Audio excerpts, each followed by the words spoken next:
Alors, on continue avec l'exercice 9. Écrire un algorithme qui permet de saisir n notes, de calculer leur somme et leur moyenne. Donc, comme j'ai déjà dit, que l'entrée sera la variable n, qui veut dire le nombre de notes que l'utilisateur va saisir. Et puis la sortie, on a deux sorties, la somme et la moyenne. Je commence d'abord par demander à l'utilisateur de saisir la valeur de n minuscule, c'est-à-dire le nombre de notes.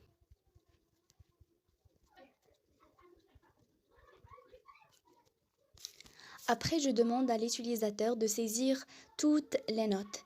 Donc, je vais utiliser la boucle for. La boucle for permet à chaque fois, de demander à l'utilisateur de saisir sa note. Donc, une fois, l'utilisateur va saisir sa note.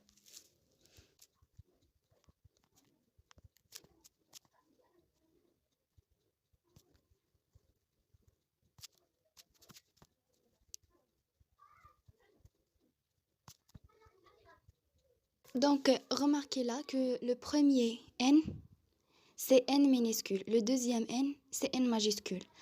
Ce premier n veut dire le nombre de notes. Il va nous aider dans la moyenne. La moyenne va être calculée de somme divisé par n petit n, divisé par le nombre de notes. Alors que cette n majuscule veut dire la note que à chaque fois l'utilisateur saisit. Après, je vais insérer à l'intérieur de la boucle for une boucle while. Cette boucle while va permettre à l'utilisateur, va lui exiger de saisir une note qui est exacte, une note qui est supérieure à 0 et inférieure à 20.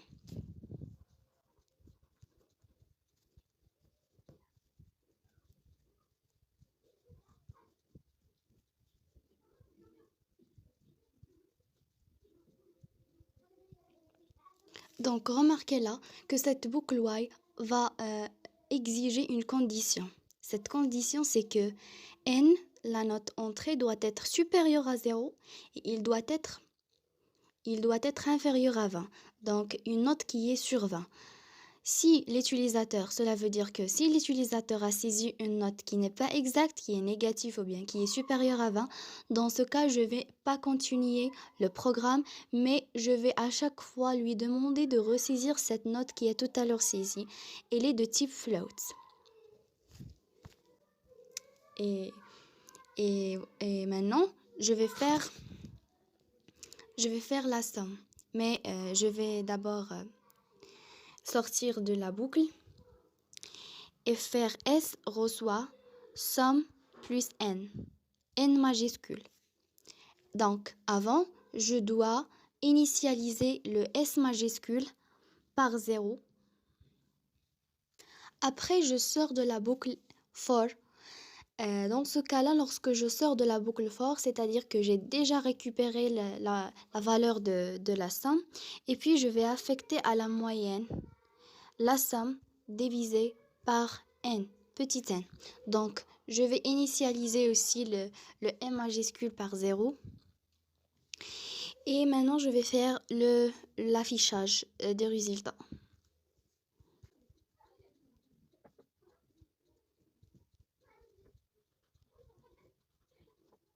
On exécute. Saisir le nombre de notes. Je choisis 5 notes. Saisir la note numéro 1, 13. La note numéro 2, 10. La note numéro 3, 8. La note numéro 4, 2. La note numéro 5, 6. La somme est 39 et la moyenne c'est 7,8. On continue avec le même exercice et je commence par la déclaration des variables.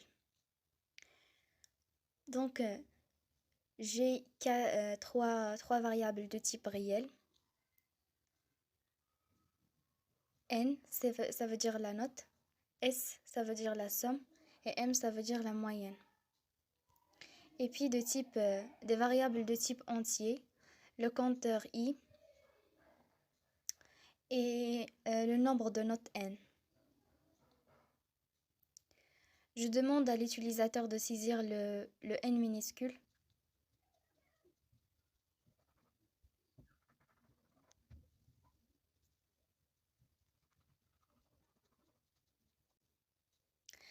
Maintenant, je vais utiliser la boucle for pour demander à l'utilisateur de saisir les notes.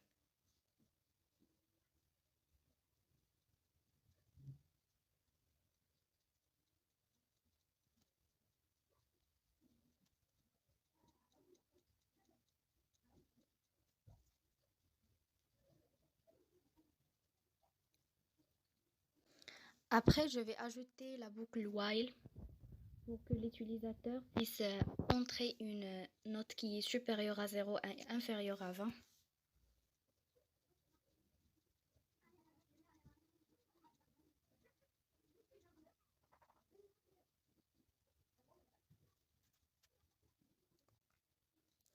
Et à l'intérieur de la boucle for, je vais affecter à la somme précédente plus la note.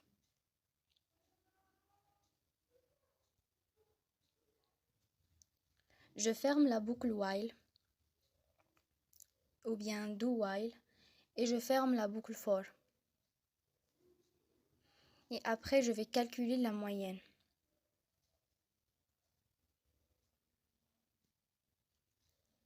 Et là, je vais initialiser la somme et la moyenne par 0.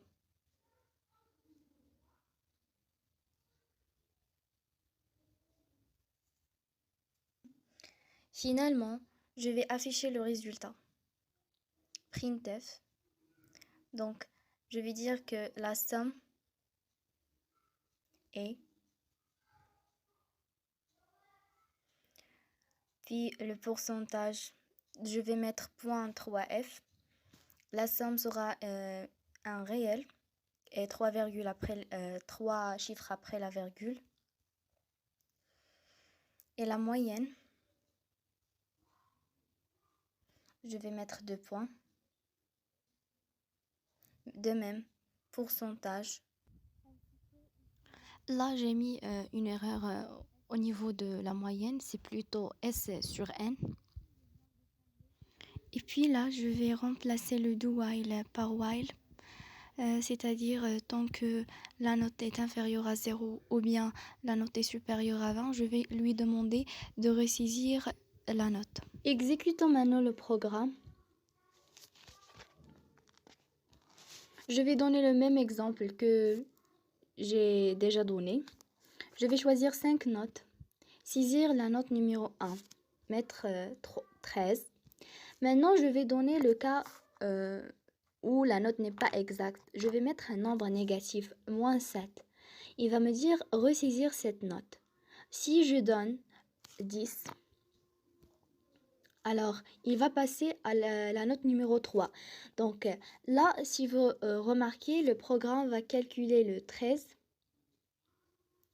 Il va calculer le 10. Il va calculer tout ce qui est exact.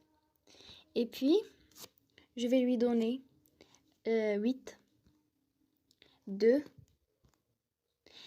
Remarquez aussi là, si je lui donne une note qui est supérieure à 20, 39, il va me dire ressaisir cette note.